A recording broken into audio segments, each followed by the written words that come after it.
A continental celebration suddenly became a political signal heard far beyond stadiums, reshaping how symbolic victories are interpreted across Africa. What appeared to be a simple congratulatory message after a major football triumph quickly evolved into a broader reflection on dignity, leadership, and the responsibility that follows public success, drawing attention from observers who rarely treat sports rhetoric as strategic communication. Who truly wins when Africa celebrates? The answer may redefine influence. You are about to hear an interpretation that many commentators reference indirectly but rarely articulate with clarity.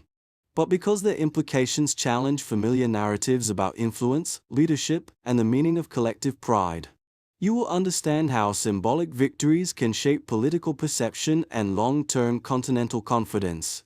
This is not casual listening.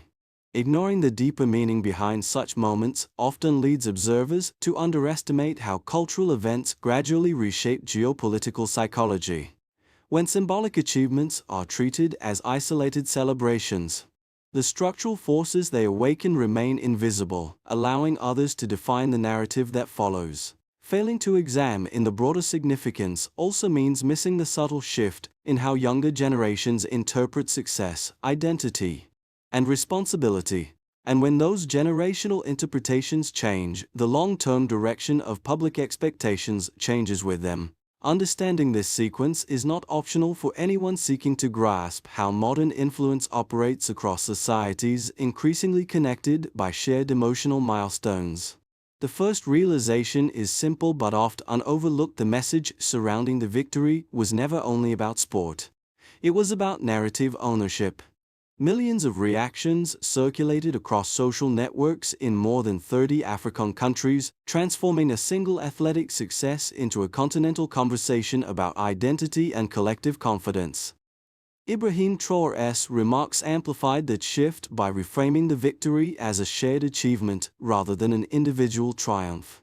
Instead of presenting success as the result of personal excellence alone, the message emphasized accumulated historical effort, generations of struggle, resilience, and aspiration that made such moments possible. This reframing subtly changed the psychological meaning of the event. The trophy no longer represented only a sporting milestone, but a symbolic counterweight to long-standing narratives of limitation. The origins of this moment trace back to a broader cultural pattern. For decades, many African victories in global arenas were celebrated intensely yet interpreted primarily through external recognition, meaning success was validated mainly when acknowledged internationally. This created an invisible dependency in how achievements were perceived. What made the recent reaction different was the visible shift toward internal validation, where celebration emerged first from within the continent before being echoed elsewhere. The situation escalated in significance when public figures, youth organizations, and diaspora communities began repeating the same theme: discipline, consistency, and collective pride could reshape expectations about what African leadership and excellence look like. The first groups affected were young audiences, particularly those active online, who rapidly translated the message into discussions about responsibility, education, and long-term ambition. In psychological terms, the event moved from entertainment into the realm of shared motivation. What seemed at first like a ceremonial statement was therefore becoming something larger: a narrative pivot linking cultural confidence to political and social imagination. In moments when symbolic messages begin shaping public perception, observers often look for a guiding voice capable of translating emotion into direction. By speaking not only as a head of state, but as a commentator on collective responsibility, the narrative was given a recognizable point of orientation, allowing audiences to interpret the moment with greater clarity. A first visible impact appeared in the rapid adoption of the message by youth organizations on educational initiatives that began referencing the idea that success carries obligation. In several cities, local discussions organized around sports academies and youth forums used the victory as a teaching example, highlighting how discipline and sustained preparation can transform structural disadvantages into competitive strength. These conversations were small in scale but significant in meaning, because they demonstrated how symbolic rhetoric can translate into behavioral influence. A second early impact followed through diaspora communities, where public commentary emphasized that continental achievements should not remain emotional celebrations alone, but should encourage long-term investments in training, education, and institutional development. The repetition of this idea across media discussions reinforced the perception that the event represented more than a passing moment of pride. It suggested the beginning of a broader expectation that public success must lead to collective progress. The most important shift, however, was psychological. Once audiences begin interpreting victories as shared responsibility rather than isolated triumphs, expectations toward leaders, institutions, and individuals subtly rise. And when expectations rise across multiple generations simultaneously, even symbolic moments can accelerate social momentum. From that point forward, the story was no longer simply about celebration, it had entered a different stage entirely. The turning point arrived quickly. Celebration shifted into interpretation. Debate shifted into expectation. At first, the message circulated as a simple congratulatory statement, repeated across news outlets and public platforms. Within hours, commentators began extracting broader meaning from the phrasing, noting that the emphasis on collective effort implicitly challenged the long-standing narrative that individual success alone defines achievement. The tone suggested that symbolic victories could function as signals of cultural renewal rather than isolated personal milestones. Soon after, youth commentators and regional media programs started discussing how moments like these influence national confidence. Short panel discussions appeared across radio and digital channels, many asking the same question. If symbolic unity is possible during sporting victories, could the same unity be applied to education, entrepreneurship, and governance? That shift from celebration to application marked the beginning of the escalation. Reactions multiplied. Community groups referenced the message during public gatherings. Diaspora commentators framed the event as evidence that shared identity narratives still hold mobilizing power. Analysts began observing that even when no formal policy announcement accompanies such speeches, rhetorical framing alone can influence public expectations about leadership roles. The conversation was no longer about football, it was about direction. At the same time, political observers noted that the language used by Ibrahim Traoré positioned responsibility not only on public figures but also on society at large. The message implicitly redistributed agency. Success was portrayed as something built by communities, not granted by institutions, particularly those already engaged in discussions about economic opportunity and continental cooperation. Momentum continued to build. Universities and youth forums began referencing the speech in debates on leadership, ethics, and civic responsibility. Opinion columns framed the event as a reminder that cultural confidence often precedes structural reform, because shifts in mindset tend to reshape expectations before policies catch up. Even critics, while questioning the long-term impact of symbolic rhetoric, acknowledged that the conversation itself had expanded beyond sports. Then came the aftershock phase. Analysts began examining how frequently symbolic events had historically preceded broader social movements, suggesting that such moments acted as psychological catalysts rather than direct triggers of change. Policy seminars and leadership panels, where the central question was no longer whether the message mattered, but how long its influence might last.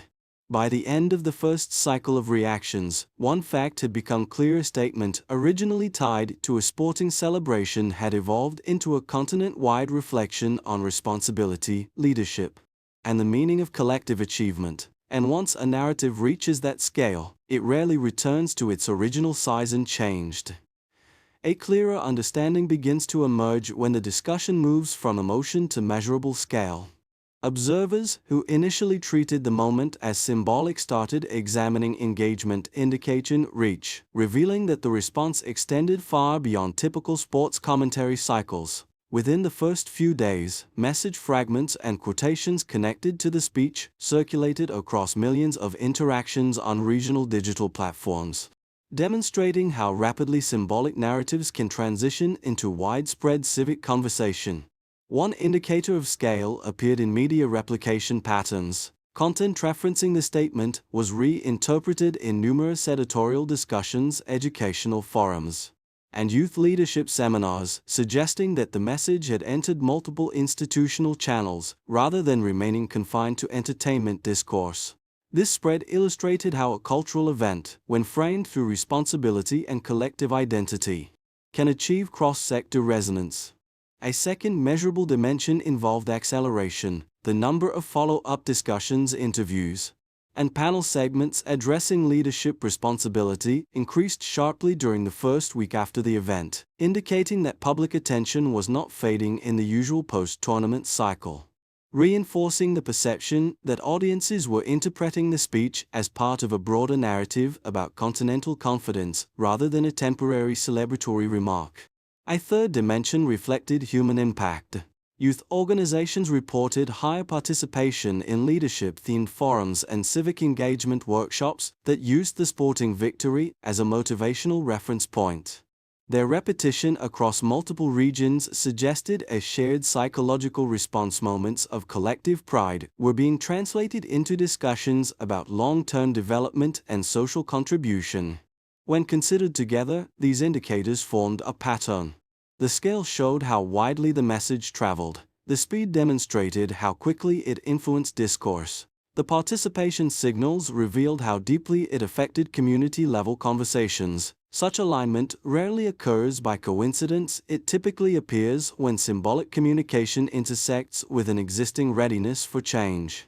This is why analysts increasingly describe the moment not as a single speech, but as a catalytic signal, evidence that public expectations surrounding leadership, achievement, and responsibility were already shifting beneath the surface and only needed a widely recognized event to become visible.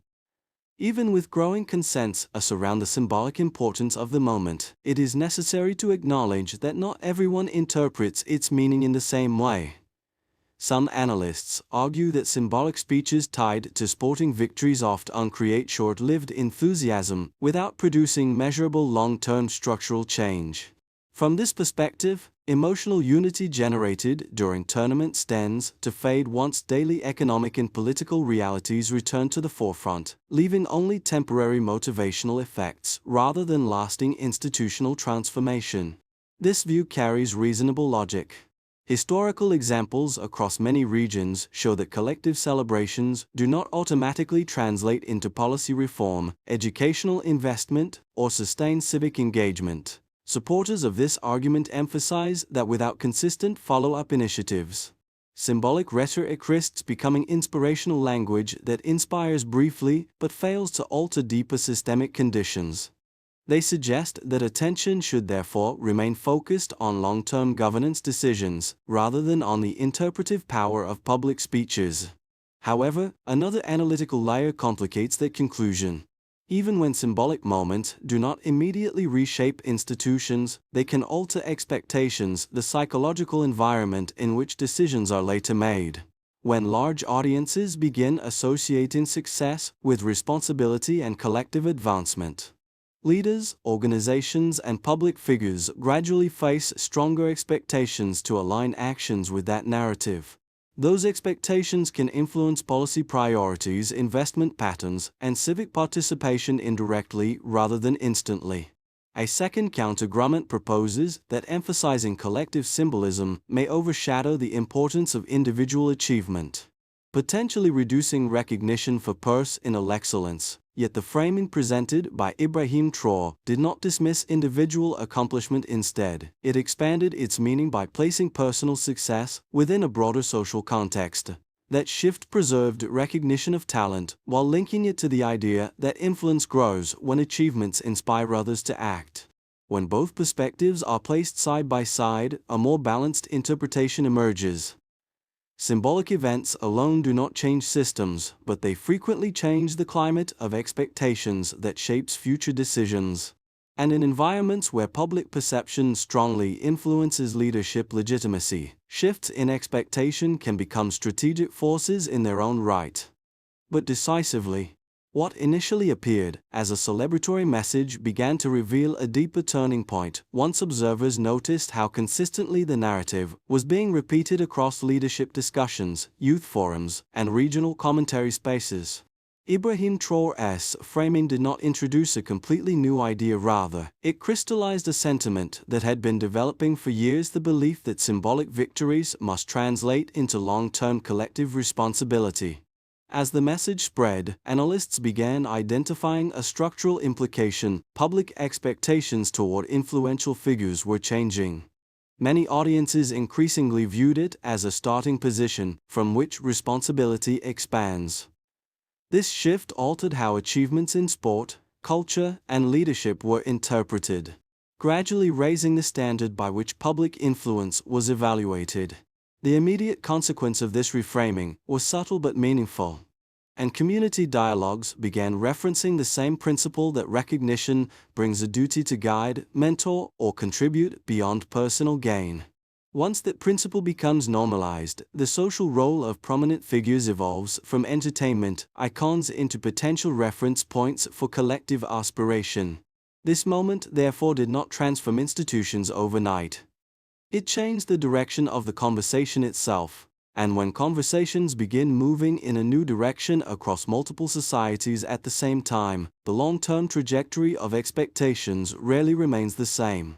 Its consequences began to appear in practical domains rather than only in symbolic discussion.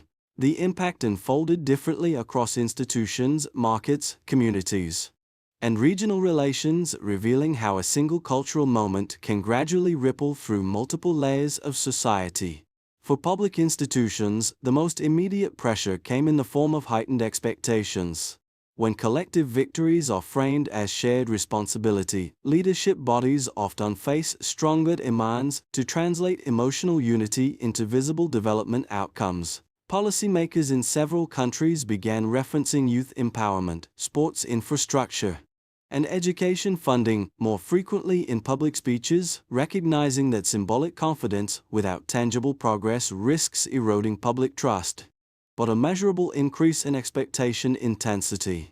For businesses and economic actors, the influence appeared through branding and investment discussions. Companies operating across African markets increasingly aligned marketing campaigns with themes of continental pride and self-driven growth, recognizing that consumer sentiment had shifted toward valuing narratives of local excellence.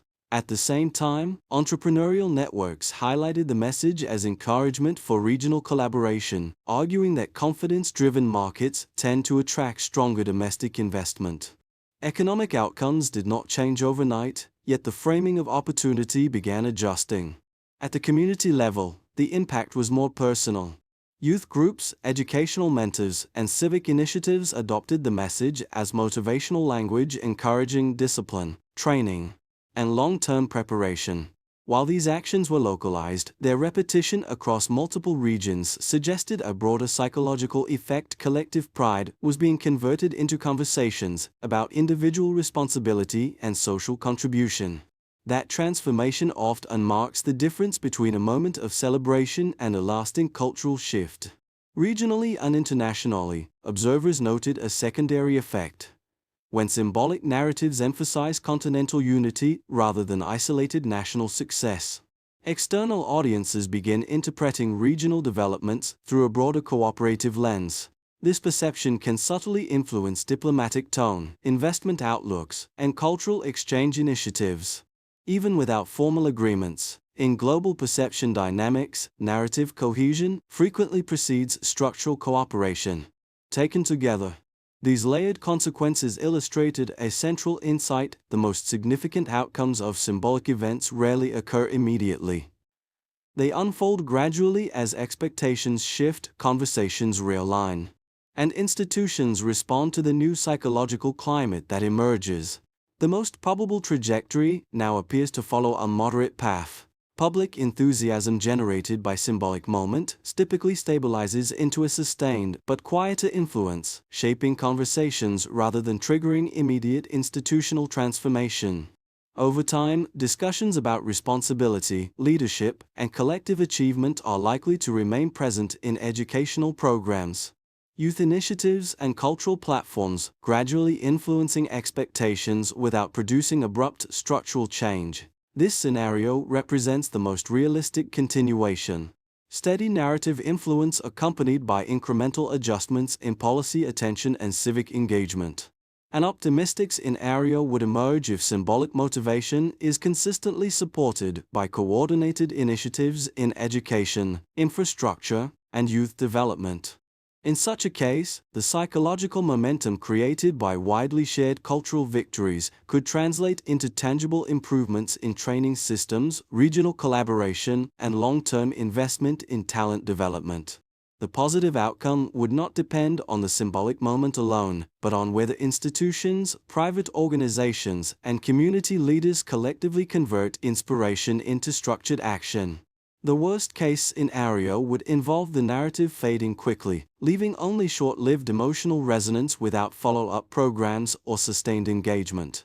If celebrations remained disconnected from institutional reform or community initiatives, public expectations could gradually decline, reinforcing the perception that symbolic unity rarely leads to lasting progress. In that situation, the opportunity created by the moment would pass without meaningful long-term effect. Ultimately, the critical factor is not predicting which scenario will occur, but maintaining awareness that each outcome depends on how societies choose to respond in the months and years that follow. The direction remains open, shaped less by the initial event than by the decisions made afterward. After examining the broader dynamics, the most important question becomes personal. What does this shift mean for those watching from different positions in society? For individuals who actively follow social and political developments, the moment represents an informational advantage. Understanding how symbolic narratives influence long-term expectations allows them to anticipate emerging trends in leadership discourse, youth engagement, and regional cooperation. Remaining attentive to credible information sources and long-term indicators helps transform awareness into informed perspective rather than passive observation. For those indirectly affected people whose careers, education paths, or business environments depend on broader social confidence, the implications are quieter, but still significant. Changes in public expectations often influence funding priorities, institutional focus, and market behavior over time. Preparing for gradual shifts, whether through skills development, professional adaptability, or long-term planning, helps individuals remain resilient as new priorities begin shaping opportunities. There is also a third group, observers, who may feel that such symbolic moments remain distant from their daily lives. Yet history repeatedly shows that cultural narratives, conversations, educational agendas, and economic directions, remaining completely disengaged, can therefore create vulnerability to changes that appear sudden only because they were not closely followed. Even a basic understanding of the broader context reduces that risk. Regardless of which group one belongs to, awareness itself becomes a form of preparation. When people understand how narratives evolve into expectations and expectations evolve into decisions, they gain the ability to respond with greater clarity rather than reacting after change has already occurred. Meaningful progress rarely emerges from symbolic moments alone. It depends on whether clear actions follow the message. Is not only what the moment represented, but what steps can transform inspiration into measurable outcomes.